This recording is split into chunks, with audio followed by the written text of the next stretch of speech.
शेतकरी संघटनेचे नेते युगात्मा शरद जोशी यांची आज जयंती. त्यांच्या जयंतीच्या निमित्ताने फक्त व्हिडिओ आहे असं नाही, कृषी कायद्यांच्या बाबतीमध्ये जो खळखंडोबा झाला आणि त्याच्यावरून त्याला पाठिंबा देणारे विचित्र पद्धतीने की ज्यांनी नुसतंच ते विधेयक मांडलं आणि ते नंतर वापस घ्यावं लागलं, आणि विरोध करणारे तर काही विचारूच नका. म्हणजे एका अर्थाने दोघांचंही बौद्धिक सगळं उघडं पडलं. आणि मग परत एकदा शरद जोशींची ती आठवण येते आहे. त्याचं कारण महत्त्वाचं असे की या माणसाने सगळ्यात पहिल्यांदा 1980ला आजपर्यंत शेतकऱ्यांच्या प्रश्नावरती जो पैलू कधी मांडला गेलेला नव्हता तो स्पष्टपणे समोर मांडला होता. आणि ती घोषणा अशी होती की सरकार समस्या क्या सुलझाए, सरकार खुद समस्या आहे. स्वतः सरकारी धोरण असं राहिलेलं आहे की जे शेतकऱ्याचं मरण हे 1980ला सांगितलं होतं. तेव्हा काँग्रेसचं सरकार नव्हतं, जनता पक्षाचं सरकार होतं. महाराष्ट्राचेच मोहनधारिया व्यापार मंत्री होते आणि कांद्याच्या निर्यातीला बंदी घातली, कांद्याचे भाव कोसळले, अशी ती तेव्हाची घटना आहे. शरद जोशींचं द्रष्टेपण, ज्याच्यामुळे त्यांच्या जयंतीच्या निमित्ताने हा मला व्हिडिओ करावा लागतो आहे. केवळ नुसतं जयंती पुण्यतिथीला नामस्मरण करावं असा नाही मुद्दा, की ते विषय तशाच पद्धतीनं आज समोर येतात. अगदी आत्ताची गोष्ट आहे, अगदी ताजी अशी घटना आहे. कापसाच्या वायदे बाजारावरती सेबीनं बंदी आणली, कारण की ते चढ उतार सगळं म्हणल्यामुळे बाजारपेठेचा गळा कसा आवळला जातोय ते आताही परत दिसतं आहे. म्हणजे 40 वर्षापूर्वी मांडणी होती, शेतकऱ्याला शेतमालाला उत्पादन खर्चावर आधारित रास्त भाव मिळाला पाहिजे. त्याचं कारण असं होतं की तो तसा मिळू नये असं धोरण आखलं जात होतं. सगळ्यांना असं वाटत होतं इतकं सोपं कसं काय, शेतकऱ्याला खतं द्या, सूट सबसिडी द्या, आयकरातून सवलत द्या, कोरडवाहू वेगळा, बागायती वेगळा, छोटा शेतकरी वेगळा, मोठा शेतकरी वेगळा, शेतकरी वेगळा, शेतमजूर वेगळा, अशा असंख्य पद्धतीचे भेद करून बुद्धिभेद जाणीवपूर्वक डाव्यांनी समाजवाद्यांनी करून दाखवलेला होता. आणि अशा वेळी एक युगात्मा समोर येऊन असं म्हणत होता, विशुद्ध आर्थिक पायावरती शेतीमालाला उत्पादन खर्चावर आधारित रास्त भाव दिला पाहिजे, तुम्ही तो देत नाही आहात आणि हे सरकारी धोरण आहे. हे कोणालाच पटत नव्हतं तेव्हा. नंतर हळूहळू ती मागणी सगळ्यांना पटायला लागली आणि 1990ला त्याच्या अजून एक पुढचं पाऊल शरद जोशींनी टाकलं, म्हणून ते आज महत्त्वाचे.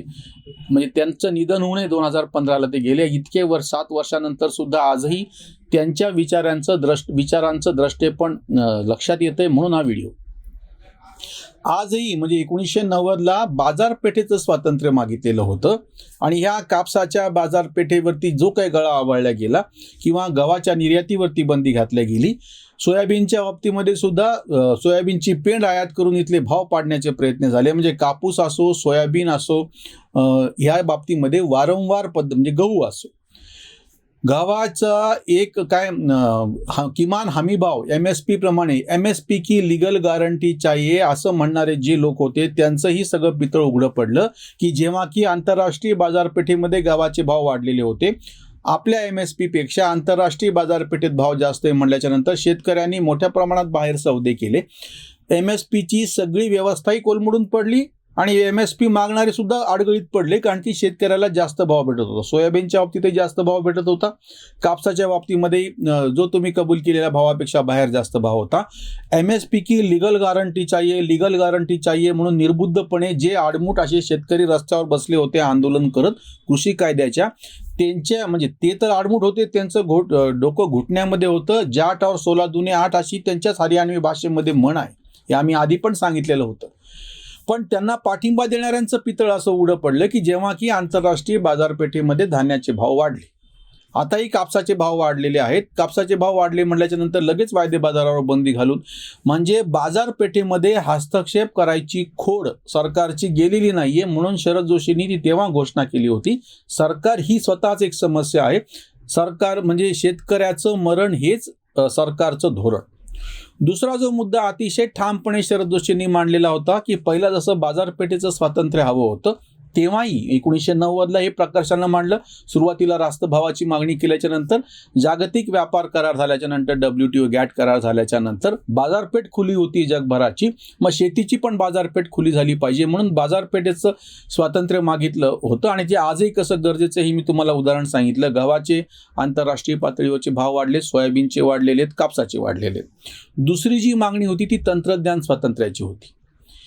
आजही शेतीमध्ये आधुनिक तंत्रज्ञान कसं नाकारलं जातं, GM पिका असो किंवा BT कॉटन असो, आज BT कॉटनच्या वापरामुळे सगळ्यात जास्त उत्पादन करणारा कापसाचा म्हणजे आपला देश समोर आलेला आहे. तो काही पारंपरिक दृष्टीच्या आपल्या शेतीमुळे नाही, आधुनिक बियाणं आपण वापरलं, आधुनिक तंत्रज्ञान वापरू शकलं म्हणून आपण पुढे जाऊ शकलो आणि आता त्याचाच गळा दाबला जात आहे. मोदी जेव्हा गुजरातचे मुख्यमंत्री होते तेव्हा त्यांनी गुजरातमध्ये बीटी कॉटनला काय परवानगी दिली म्हणण्याच्या पेक्षा कानाडोळा केला. थोडंफार त्याच्यामुळे लक्षात असं आलं की उत्पादन वाढते आणि तिथून त्या बीटीच्या क्रांतीला सुरुवात झाली आणि कापसाचं उत्पादन वाढलं. म्हणजे तेव्हा तुम्ही मुख्यमंत्री असताना त्याला परवानगी देत होता आणि आता पंतप्रधान असताना याच कापसाच्या व्यापाराचा गळा दाबला जातो आहे. सेबीनं जी बंदी घातलेली वायदे बाजारावरती. म्हणून दुसरी जी मागणी होती ती तंत्रज्ञान स्वातंत्र्याची होती. किंवा मक्याच्या बाबतीमध्ये जेनेटिकली मॉडिफाईड म्हणजे जनुकीय बदल करून आलेले जे बियाणं आहे ते म्हणजे त्याच्यामुळे त्याला कीड येत नाही किंवा त्याच्यानंतर आधुनिक सगळ्या ज्या ह्याला उत्पादन त्याचं वाढलेलं आहे आणि जगभरामध्ये अशा पद्धतीचा मका खाल्ला गेलेला आहे. याला विरोध करणाऱ्यांनी नुसत्या अफवा पसरवल्यासारखं केलं की याच्यामुळे कॅन्सर होतो किंवा आपण अन्न नव्हे विष खातो. प्रत्यक्षामध्ये असा कुठलाही ज्याला आपण शास्त्रज्ञाच्या पातळीवरचा म्हणतो म्हणजे वैज्ञानिक असा कुठलाही पुरावा कुठलाही अभ्यास न करता आजही जसं काही एखादी अंधश्रद्धा असती की या बाबाने अंगारा दिला की ताप बरा होतो तशा पद्धतीनं की हे GM असलेले तुम्ही वांगे खाल्ले किंवा काय म्हणते मका खाल्ला तर कॅन्सर होतो अशा पद्धतीच्या अफवा आजही उडवून देणारे लोक आहेत.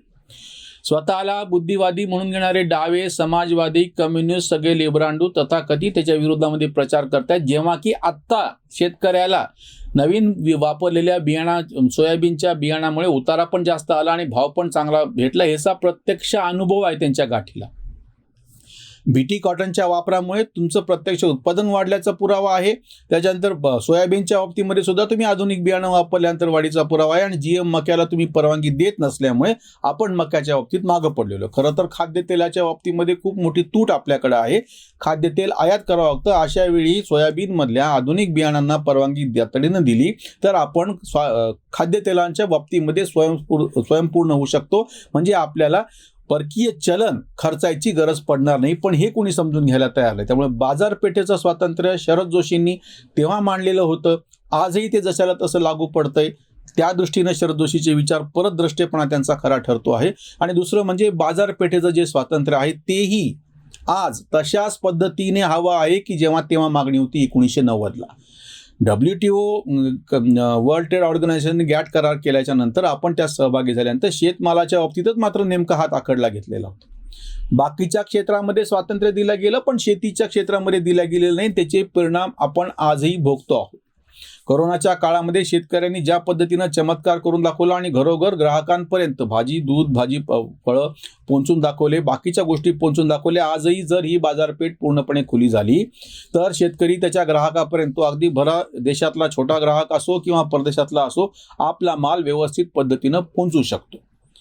ही दुसरी मागणी शरद जोशींची होती की बाजारपेठेचं स्वातंत्र्य पाहिजे आहे आणि दुसरं म्हणजे तंत्रज्ञानाचं स्वातंत्र्य पाहिजे आहे. आणि तिसरी मागणी जी कृषी कायद्यांशी निगडीत होती, शेती विरोधी जे कायदे आहेत म्हणजे इसेन्शियल कमोडिटी ॲक्ट, आवश्यक वस्तू कायदा, ज्याला जीवनावश्यक म्हटल्यामुळे कसा फरक पडला हे आम्ही वारंवार स्पष्ट केलेलं आहे. म्हणजे भाषांतर करणाऱ्यांनी सुद्धा कसा बुद्धिभेद केला लक्षात घ्या. इसेन्शियल कमोडिटी ॲक्ट, इसेन्शियलचं भाषांतर आवश्यक इतकंच होतं, जीवनावश्यक होत नाही. लाईफ इसेन्शियल असं म्हणलेलं नव्हतं. पण तसं म्हणल्यामुळे त्याच्याकडे पाहण्याचा दृष्टिकोन कसा बदलला. म्हणजे हा इसेन्शियल कमोडिटी ॲक्ट असो किंवा लँड ॲक्विजिशन ॲक्ट म्हणजे जमीन धारणा म्हणजे लँड सिलिंगचा ॲक्ट असो किंवा जमीन संपादनाच्या संदर्भातले कायदे असो, या सगळ्यामुळे आणि कृषी उत्पन्न बाजार समिती म्हणजे शेतकऱ्यांनी माल कुठे विकावा ह्याच्याबद्दल हे सगळे जे शेती विरोधी कायदे आहेत, जीवनावश्यक वस्तू कायदा ज्याला जीवनावश्यक म्हणून बुद्धिभेद केला गेला, जो essential commodity act, land acquisition जमीन धारणा, त्याच्यानंतर जमीन संपादन, लँड ॲक्विजिशन, या सगळ्या गोष्टीमुळे म्हणजे आपल्याकडे कुळ कायदा, सिलिंगमध्ये जमिनी गेल्या आपण असं म्हणतो. सगळ्यांना तेव्हा मोठा आनंद झाला होता की मोठ्या मोठ्या बड्या जमीनदारांच्या जमिनी घेतल्या आणि सर्वसामान्य अशा भूमिहीनांना आम्ही वाटप केलं. म्हणजे कसेल त्याची धरणी. पण पुढची घोषणा अशी होती की श्रमेल त्याची गिरणी, आज तागायत एकही गिरणी मालकांकडून ताब्यात घेऊन त्याच्यावरती सर्वसामान्य कामगारांचा हक्क प्रस्थापित करताना आला. डावे इतके डांबरट आहेत की कसेल त्याची धरणी म्हणताना कुळ कायदा आणून जमिनीचं वाटप केलं, पण अशाच पद्धतीने कारखान्यांचं वाटप कामगारांमध्ये कधीही कोणी केलं नाही. त्या कामगारांना न्याय हक्क तर सोडाच, पण म्हणून याचा अर्थ तुम्ही जो बुद्धिभ्रम केलेला होता, हा जो कायदा आणलेला होता, कुळ कायदा, जो की शेतकऱ्याच्या जीवावर उठला, की छोट्या छोटे जमिनीचे तुकडे कसायला अवघड असतात. शरद जोशी सारख्या द्रष्ट्याने हे ओळखलं होतं, म्हणूनच हे सगळे शेतीविरोधी कायदे शेड्यूल 9 मध्ये टाकले आणि तो गळफास जो शेड्यूल 9चा शेतकऱ्याच्या गळ्याशी बसला, की ज्याच्या विरोधामध्ये न्यायालयात जाता येत नाही. आज जे सगळे अभिव्यक्ती स्वातंत्र्य आणि संविधान बचाव वगैरेचे गप्पाट्या करतात ना, त्यांना कोणीही हा खडसावून प्रश्न विचारला पाहिजे. पहिली निवडणूक व्हायच्या आधी 1952च्या आधी 1951लाच, म्हणजे अजून लोकांनी निवडलेले प्रतिनिधी खऱ्या अर्थाने राज्य करत नव्हते. प्रांतिक सरकारचं प्रतिनिधित्व नेहरू करत होते, म्हणून ते एका अर्थाने इंटरिम गव्हर्नमेंट होतं. ते म्हणजे खऱ्या अर्थाने लोकांनी निवडलेलं गव्हर्नमेंट नव्हतं. त्या गव्हर्नमेंटनी कुठल्या अधिकारामध्ये 51 साली घटना दुरुस्ती आणली आणि त्याच्यामधून 9 परिशिष्टामध्ये सगळे कायदे टाकले. शेतकऱ्याचा न्याय हक्क काढून घेतला गेला. शेतकऱ्याच्या जमिनीवर त्याचा हक्क नाहीये. आजही कितीतरी तुम्ही जे प्रेक्षक ऐकत आहात त्यांना मी परत हे सांगू इच्छितो की तुम्हाला कल्पना नसेल, तुमची जी NA केलेली जमीन असते ती घ्यायच्या आधी तुमची परवानगी आवश्यक असते, पण तुमची NA नसलेली म्हणजे ॲग्रिकल्चरची जी जमीन असते ती संपादन करण्यासाठी तुमच्या परवानगीची गरज नाही.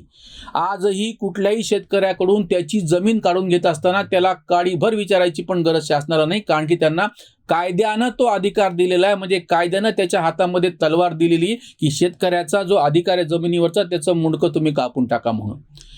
शरद जोशी सारखा युगात्मा याच्या विरोधामध्ये स्पष्टपणे ही जी मागणी केलेली होती, म्हणजे पहिली बाजारपेठ स्वातंत्र्याची, दुसरी तंत्रज्ञान स्वातंत्र्याची आणि तिसरी शेतकरी विरोधी हे जे कायदे आहेत शेड्यूल 9 मध्ये टाकलेले ते तातडीनं बरखास्त करण्याची मागणी केलेली होती. शेतकऱ्यांचा बाजार खुला होण्याची जी गरज तेव्हा होती, शेतकऱ्यांना तंत्रज्ञान स्वातंत्र्याची जी गरज तेव्हा होती, शेतकरी विरोधी कायद्यांचा गळफा जो तेव्हा होता, तो सगळ्या गोष्टी तशाला तशा आजही शरद जोशींच्या जयंतीच्या निमित्तानं लक्षात येतं की या तशाच आहेत आणि त्याच विचाराची परत एकदा गरज आहे. दुसरा जो मुद्दा त्यांनी स्पष्टपणे मांडला होता की शेतकरी तितुका एक. डाव्यांनी जो भेद करून ठेवला होता, छोटा शेतकरी, मोठा शेतकरी, कोरडवाहू शेतकरी, पाणीवाला शेतकरी, बागायतदार शेतकरी, वेगवेगळे पिकं घेणारा शेतकरी, कितीतरी पद्धतीने सांगितलं गेलं होतं. पण शरद जोशींनी अतिशय स्पष्टपणे आंदोलनातला आपला अनुभव, आपला अभ्यास आणि प्रत्यक्ष सर्वसामान्य शेतकऱ्यांनी मांडलेली व्यथा या सगळ्यातून हे सिद्ध करून दाखवलं की शेतीचं दुखणं हे कृत्रिमरित्या सरकारने तयार करून ठेवलेलं दुखणं आहे, कारण की हे सरकारचं धोरण आहे की शेती तशीच राहिली पाहिजे. छोटा शेतकरी राहावा जेणेकरून त्याची शेती त्याला कसायला मुश्किल होईल, हे परत सरकारचं धोरण राहिलेलं आहे. त्याला तंत्रज्ञानाचं स्वातंत्र्य नाकारलं, त्याला बाजारपेठेचं स्वातंत्र्य नाकारलं. त्याच्यामुळे शेतकऱ्याचं मरण हे सरकारचं धोरण हे आज सुद्धा त्या द्रष्ट्या माणसानं सांगितलेलं जशाला तसं खरं दिसतं आहे. शरद जोशींना अभिवादन करण्यासाठी ही उसंत वाणी. शेतकरी योद्धा तुझी रे जयंती, कुणब्याची स्थिती जाणीली तू. आंदोलन नवे मोडून या साच्या फोडिली तू, वाचा दुःखाला या. जगाचा पोशिंदा राहतो उपाशी, खेळतो भावाशी कोण त्याच्या. कुणब्याचे सदा चिंतून मरण, आखले धोरण शेतीचे हे. तर्क अभ्यासाने मांडले तू सारे, आंदोलन नारे गाजवले. तुझ्या मांडणीचा अर्थ शुद्ध पाया, कुणब्याची माया लाभे तुझ. कांत कुणब्याचा वाली तूच एक, कांत कुणब्याचा वाली तूच एक. तुझ्या पाशी नेक श्रद्धा त्याची, तुझ्या पायी नेक श्रद्धा त्याची. आणि ही गोष्ट तर खरी आहे की जितक्या मोठ्या प्रमाणामध्ये शेतकऱ्यांचं प्रेम या शेतकरी नेत्याला भेटलं, ज्या प्रचंड प्रमाणामध्ये शेतकरी बायाबापड्यांनी ते जे चांदवडचं झालेलं ऐतिहासिक अधिवेशन आहे, जगभरात नोंद घेतल्या गेलेली की 3-4 लाख ग्रामीण महिला एका ठिकाणी जमा होतात, असं कुठं चित्र कधी घडलं नाही. बाकीचे तर मेळावे मोठे मोठे झालेलेच आहेत, पण शेतकऱ्याला म्हणजे शेतकऱ्याच्या दुःखाला नेमकी वाचा फोडणारा, शेतकऱ्यांच्या दृष्टीनं देव बनलेला, की ज्यांनी अक्षरशः घरामध्ये देवासारखे त्यांचे फोटो लावलेले आहेत, अशा या योद्ध्या शेतकऱ्याला, शेतकरी नेत्याला, युगात्मा शरद जोशींना त्यांच्या जयंतीनिमित्त विनम्र अभिवादन.